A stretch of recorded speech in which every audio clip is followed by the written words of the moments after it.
Welcome to news అడ్డా. గర్భిణీలు ఈ ఆహారాన్ని తింటే పిల్లల్లో ఆటిజం.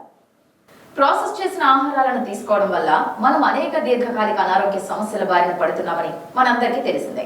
ప్రాసెస్ చేసిన ఆహారాలను తీసుకోవడం వల్ల డయాబెటిస్ ప్రమాదం పెరుగుతుంది. అయితే తాజా అధ్యయనాలు మరో భయానకమైన విషయాన్ని బయటపెట్టాయి. గర్భిణీ స్త్రీలు ప్రాసెస్ చేసిన ఆహారాలను తీసుకోవడం వల్ల పుట్టే పిల్లల్లో ఆటిజం వచ్చే ప్రమాదం పెరుగుతుందని వైద్యులు వెల్లడించారు. గర్భిణీ స్త్రీలు, సంతానాన్ని ఆశించే మహిళలు జంక్ ఫుడ్ ను, ప్రాసెస్ చేసిన ఆహారాన్ని తీసుకోవడం వల్ల పిల్లల్లో ఆటిజం వచ్చే అవకాశం ఎక్కువగా ఉంటుందని వైద్యులు తెలియజేస్తున్నారు. సెంట్రల్ కాలిఫోర్నియా విశ్వవిద్యాలయ పరిశోధకులు ఈ అధ్యయనాన్ని చేపట్టారు. ప్రాసెస్ చేసిన ఆహారాల్లో ప్రోపియోనిక్ యాసిడ్ ఉంటుంది. దీనిని తీసుకోవడం వల్ల న్యూరోస్టెమ్ సెల్స్ లో మార్పులు జరుగుతున్నాయని పరిశోధకులు గుర్తించారు. ఈ యాసిడ్ ను ప్యాక్ చేసిన ఆహారాల షెల్ఫ్ లైఫ్ పెంచడానికి సమృద్ధిగా ఉపయోగిస్తారు. ప్రోపియోనిక్ యాసిడ్ పిండం మెదడులోని న్యూరాన్ల అభివృద్ధిని ప్రభావితం చేస్తుంది.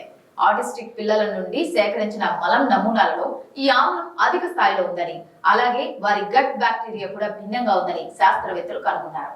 అధిక మొత్తంలో ఈ యాసిడ్ నాడీ మార్గాలను కూడా కుదించి దెబ్బతీస్తుందని తెలిసింది. తగ్గిన న్యూరాన్లు, బలహీనమైన నాడీ మార్గాల కలయిక వల్ల పిల్లల్లో ఆటిజం వచ్చే అవకాశం ఎక్కువగా ఉంటుంది. కనుక గర్భిణీ స్త్రీలు ప్రాసెస్ చేసిన ఆహారాలను తక్కువగా తీసుకోవడం మంచిది. గర్భధారణ సమయంలో జంక్ ఫుడ్ తినాలనే కోరిక చాలా ఎక్కువగా ఉంటుంది.